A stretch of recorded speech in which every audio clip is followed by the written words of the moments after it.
What's going on, guys? Got the Dell XPS 159570 here.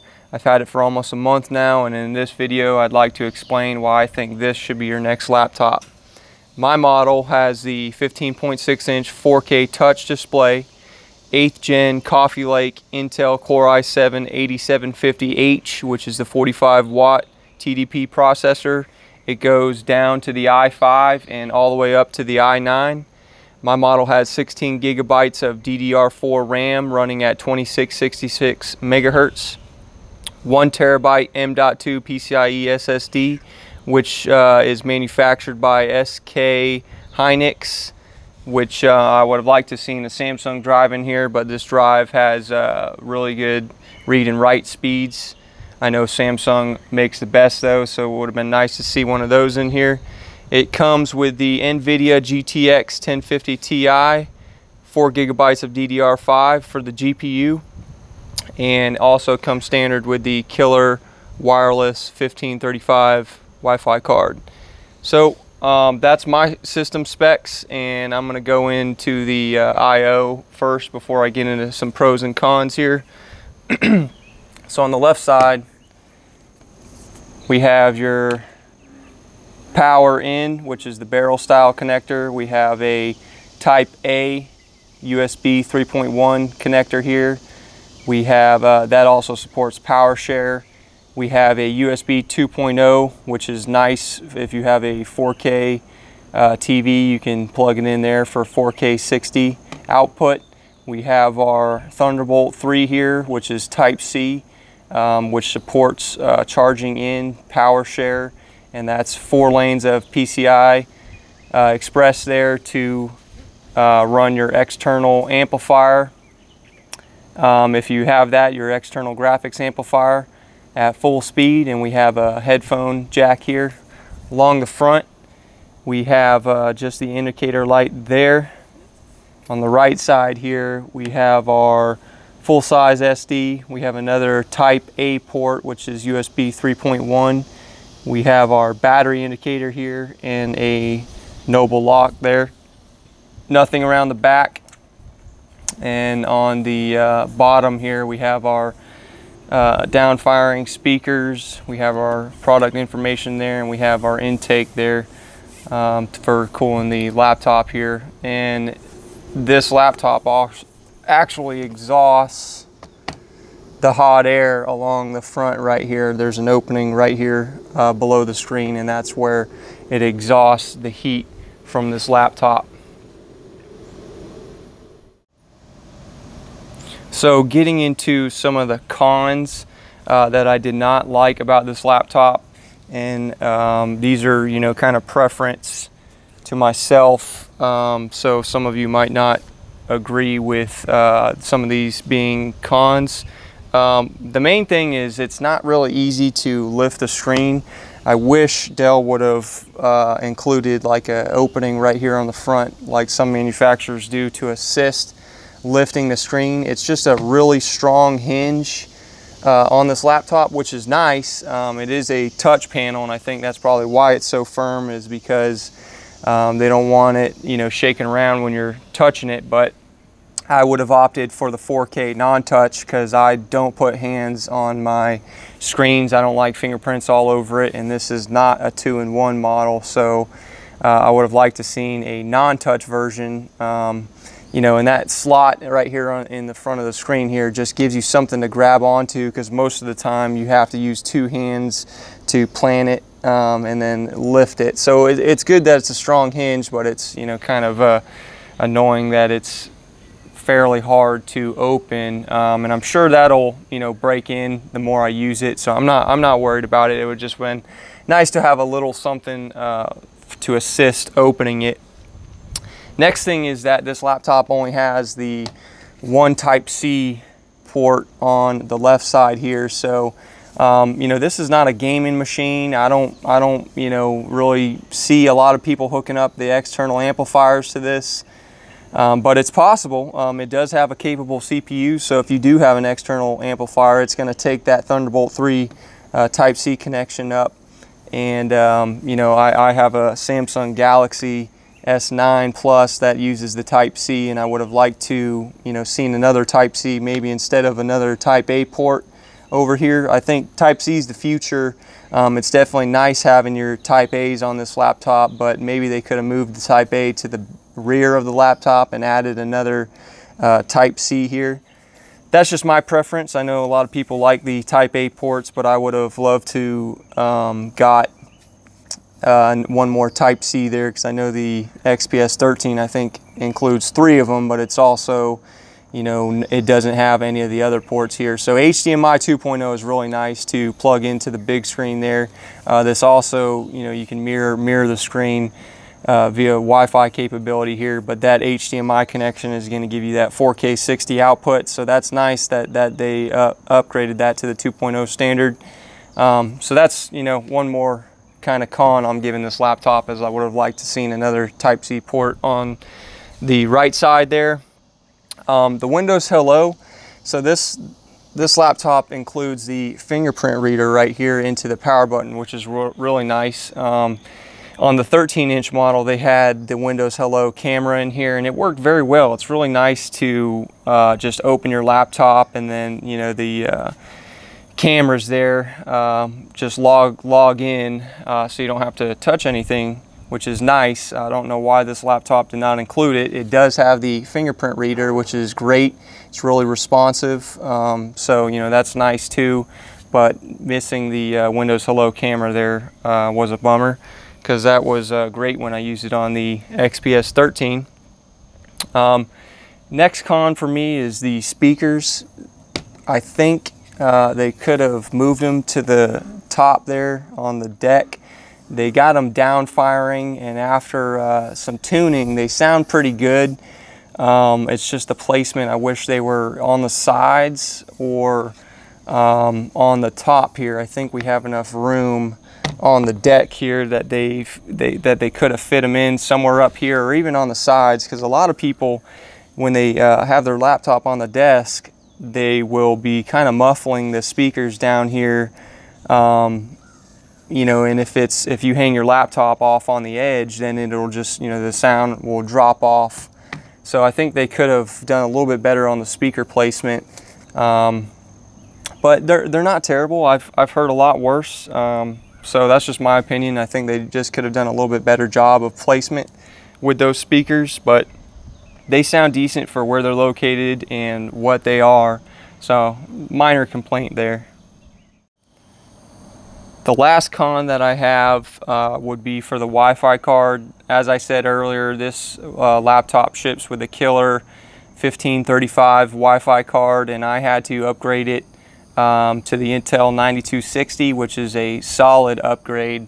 I've had bad experience with these killer cards, and I know a lot of other people have the 1435, the 1535, and the newly released 1550 is out, and that's an option if you guys want to stick with the killer. But to me, I don't, you know, after replacing it with the Intel card, I don't see why killer is even around.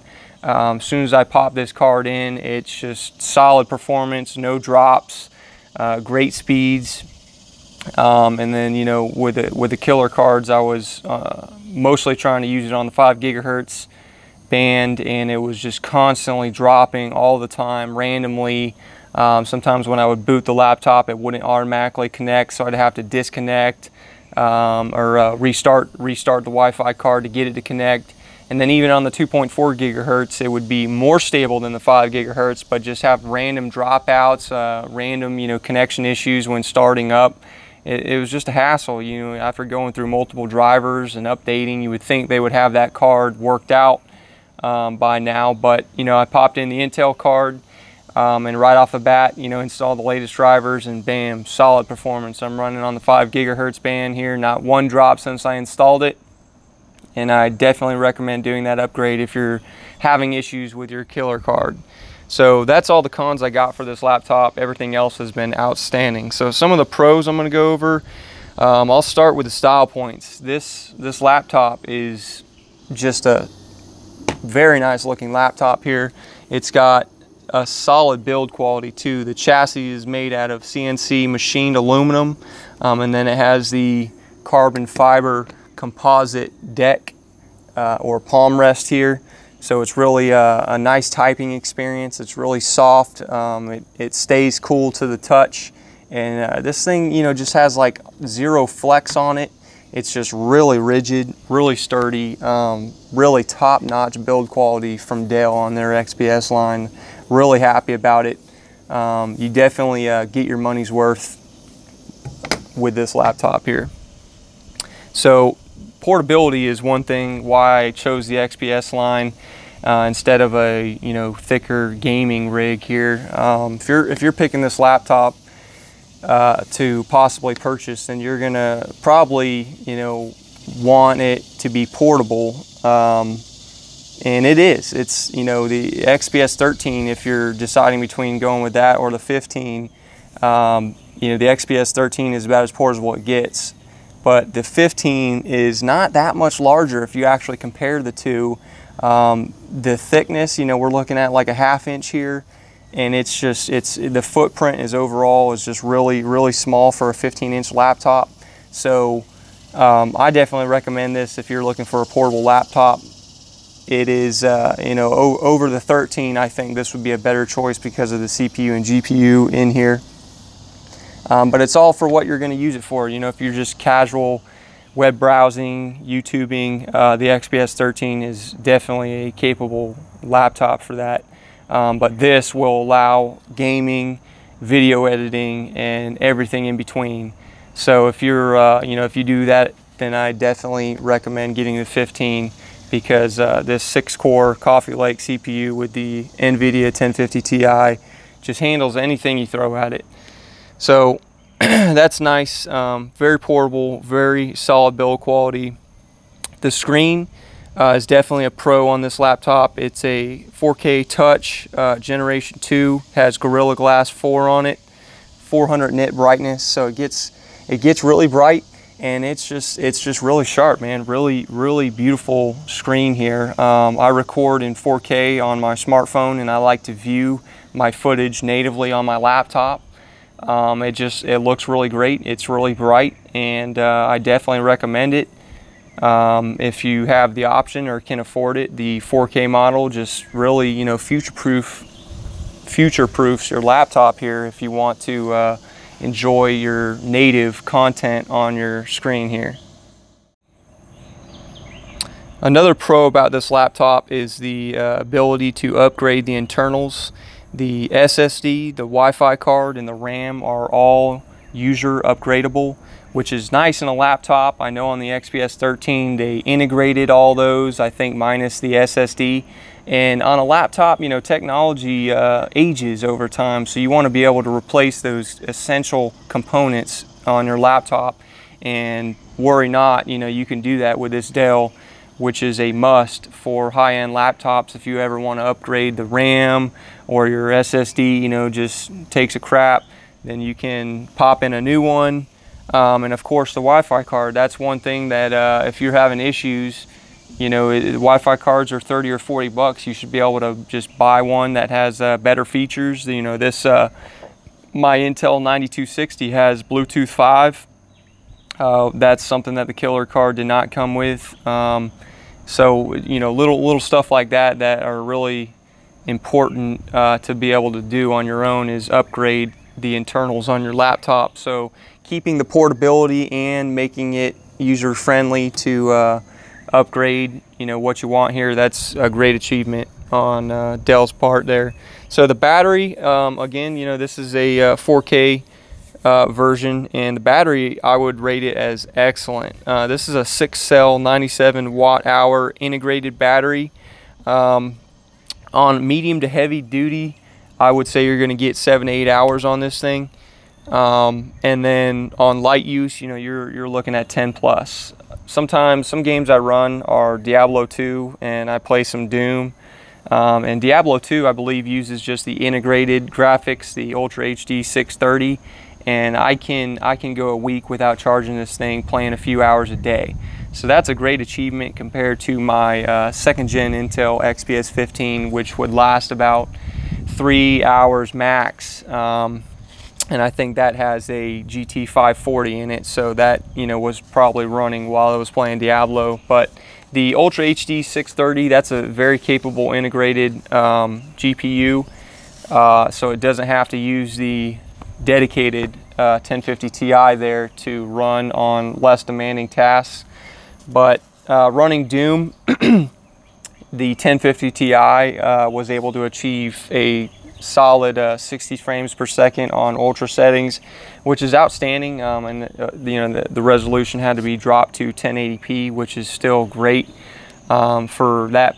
A portable card with a portable laptop like that, achieving frame rates like that on a game like that are excellent. So this laptop can definitely game, but it's not a gaming laptop. So the 1050 Ti only goes so far, and that's about as far as it will go. The fingerprint reader on this laptop is nice to have. Again, I mentioned it earlier, it's very responsive, and it's just nice to have. It's great that they integrated it into the power button there. So really nice having that on a laptop. I think the added security there is a must on laptops.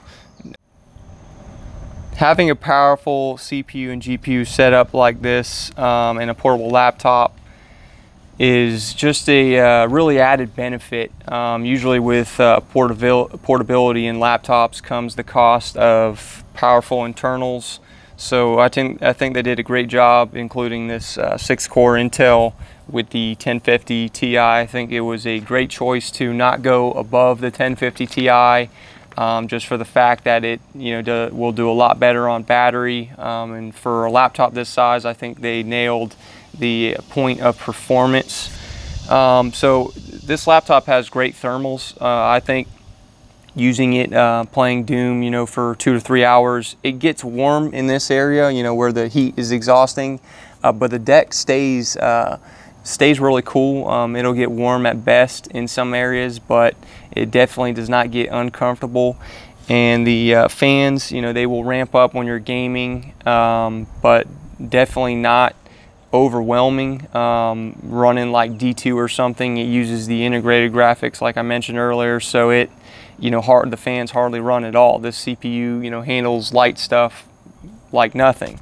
So thermals and fan noise aren't a problem to me on this laptop. And Dell has a high performance mode. They have a battery saving mode.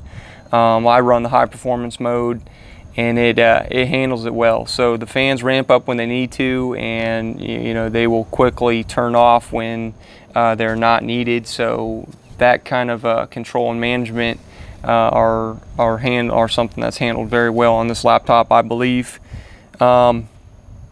It's nice having portability and power, like I said earlier, on this laptop. Everything is controlled very well. The keyboard is a full-size backlit chiclet style keyboard, and it's one of the better keyboards, I believe. It's full size. It's very nice to type on. Again, with this carbon fiber palm rest here, it makes it very pleasant typing experience. So the travel, some people might think it's a little shallow, but it's something you'll get used to fairly quick. And I like it. I like the travel. I like the feel of everything, and I like the layout. So to me, this keyboard is a great keyboard to use. The touchpad is seamless glass with precision drivers, so very solid keyboard here. We have precision drivers, very responsive to the gesture controls and such. If you use those, very good placement. Center of the deck, not too large here. Very nice trackpad in my opinion. There's no nothing's loose here. They did a good job fastening it to the deck here, and again, it's very responsive. Excellent touchpad there. Dell also comes with some apps like the smartphone link app, that if you have your smartphone in the near vicinity there, you can mirror your screen on the laptop screen, which is okay. It's kind of cool. I've tried it. I don't find a use for it, but it's also one more feature that Dell can pile on there. Some people might find a use for it, but nice to have. I never found a use for it, but still cool to do. So next I'm just going to go over some accessories that I purchased with this laptop. So this is my workstation here. Got the floating desk, of course. Just some accessories that I purchased with this laptop that I think are kind of essential. Usually people that buy portable laptops take their portable laptop to a lot of places, so it's nice. This sleeve was offered by Dell. It's really high quality. I recommend getting a sleeve if you're going to be taking your laptop a lot of places. You can just throw it in here and toss it in the back and not have to worry about anything getting scratched up. I also purchased a Dell USB DVD drive here, of course, to run D2. Many people probably won't have a use to this and that's kind of my only reason, is I needed it to play some D2 on it. And it's just nice for some legacy stuff. If you needed that DVD drive to install something, it's nice to have. You know, it's cheap. If you're planning on keeping your killer Wi-Fi, I recommend probably picking up one of these. This is a USB Type A 3.0 to a gigabit Ethernet. You'll probably run into some issues with your killer Wi-Fi, so it's nice to pick this up when you're purchasing that laptop. So when you do, you can use this just as a backup there. So the next thing, I think the greatest thing what everyone should have, is this vertical laptop stand. It's on Amazon. That's the manufacturer name right there. It's really nice. It matches the silver aluminum finish there of my laptop. This is the single style. They also have a dual style for holding two laptops at once. It's really well built. You know, it's adjustable, has some nice grip in there that really holds your laptop nice and securely. I was going to buy the double style there, since I do have my old XPS 15 that I gave my wife, but I knew that we would never really utilize it because hers is, you know, always all over the house somewhere, so it'll never end up there. So I just got it for mine so I can keep it, you know, high and tight out of the way so it doesn't get in the way or damaged or anything. But really nice. I also purchased this Razer Gaming Pad, and just FYI, make sure you buy the right size. I just, you know, thought it was a gaming pad and didn't even look to see the size. I think this one's called like the Leviathan or something.